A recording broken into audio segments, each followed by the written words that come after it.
दोस्तों और मेरे प्यारे बच्चों, आप सभी का स्वागत है मेरे YouTube चैनल दीपक केमिस्ट्री जोन। आज मैं आपके लिए लाया हूँ एक नया टॉपिक, हुंड्स प्रिंसिपल यानी हुंड का नियम, जिसे हंड भी कहते हैं, हुंड भी कहते हैं। दोनों ही चीजें सही हैं क्योंकि नाम में लेकर बहुत लोगों में मतभेद भी है, तो इसका कोई भी नाम हम ले सकते हैं। क्लास 11th के लिए ये बहुत ही अच्छा टॉपिक और बहुत ही इम्पोर्टेंट टॉपिक है क्योंकि ये केमिस्ट्री का बेस होता है। तो आइए चलिए हम बताते हैं आपको हुंड का नियम। क्या होता है हुंड का नियम? इस नियम के अनुसार, जो हुंड ने बताया उस नियम के अनुसार, जहां तक संभव होता है यानी जितनी कोशिश रहती है उस हिसाब से कोई भी आपका उपकोष हो, उसका कोई भी ऑर्बिटल हो। हमारे पास 4 प्रकार के उपकोष होते हैं, एस उपकोष, डी उपकोष, डी उपकोष और एफ उपकोष। एस उपकोष में 1 ऑर्बिटल, पी उपकोष में 3 ऑर्बिटल, डी उपकोष में 5 ऑर्बिटल और एफ उपकोष में 7 ऑर्बिटल। जब हम इनमें इलेक्ट्रॉनों को भरते हैं तब हम ये चीज ध्यान रखते हैं कि हमें इलेक्ट्रॉनों को एक एक करके भरना है। यही हुंड का नियम है। हम उसे तब तक जोड़े में नहीं ला सकते, तब तक युग्मित नहीं कर सकते जब तक सारे ऑर्बिटल अयुग्मित ना हो जाएं। तो यही हुंड के नियम का कथन है। जहां तक संभव होता है किसी उपकोष के ऑर्बिटल में यानी किसी भी उपकोष के कक्षक में अयुग्मित इलेक्ट्रॉनों की संख्या अधिकतम होती है, यानी इलेक्ट्रॉनों की संख्या सभी ऑर्बिटलों में अयुग्मित हो जाए, उसके बाद ही उस ऑर्बिटल के अंदर इलेक्ट्रॉनों का युग्मन यानी इलेक्ट्रॉन युग्मित होते हैं।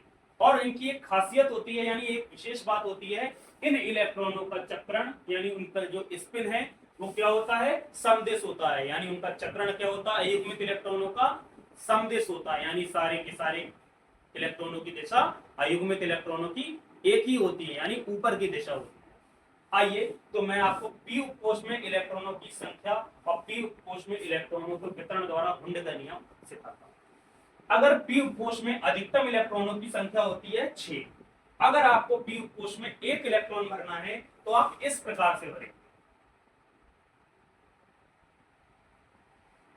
ठीक है।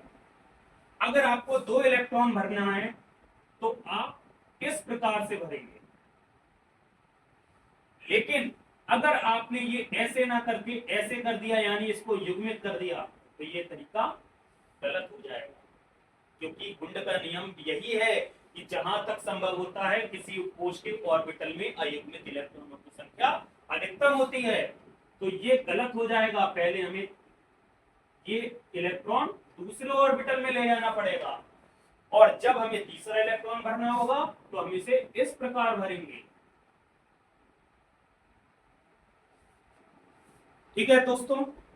अब चौथा इलेक्ट्रॉन भरना है, 1 2 3। अब हमारी संभावनाएं खत्म हो गई अयुग्मित की, तो जहां तक संभव था वहां तक हमने इसे अयुग्मित रखा, लेकिन जब संभावना खत्म हो गई तो अब हम इसे युग्मित कर सकते हैं, यानी अब ये युग्मित हो गया। 5वां इलेक्ट्रॉन भरने के लिए 1 2 3 4 5, ठीक है बच्चों। अब 6 इलेक्ट्रॉन भरने हैं तो 1 2 3 4 5 6। तो ये हमने सीखा हुंड नियम के द्वारा पी कोश में इलेक्ट्रॉनों का भराव कैसे होता है। अब मैं आपको एक एग्जाम्पल द्वारा सिखाता हूं। जैसे नाइट्रोजन का आप इलेक्ट्रॉनिक विन्यास करेंगे तो इसका परमाणु क्रमांक होता है 7, 1s2 2s2 2p3। ये होता है आपवाहु के नियम अनुसार। किसके नियम अनुसार? आपवाहु के नियम अनुसार। अब यहां पी उपकोष में 3 इलेक्ट्रॉन है तो आप इस प्रकार भरेंगे,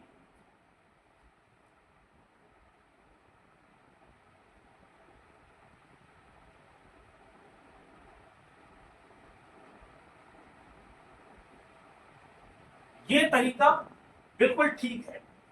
लेकिन यदि आपने इसको इस प्रकार भरा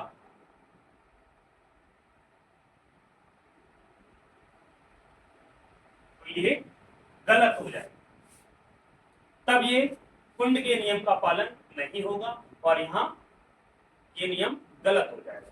इसलिए हमें जब भी इलेक्ट्रॉन किसी भी उपकोष के ऑर्बिटल में भरने होंगे तो हम पहले अयुग्मित करेंगे उन्हें, और जब हमारे पास इलेक्ट्रॉन अयुग्मित होकर पूर्ण हो जाएंगे तब हम उन्हें युग्मित करना शुरू करेंगे। तो दोस्तों आज हमने सीखा कुंड के नियम द्वारा किसी भी ऑर्बिटल में इलेक्ट्रॉनों का भराव कैसे होगा।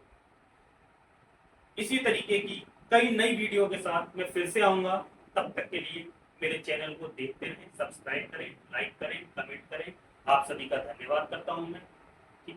Good bye.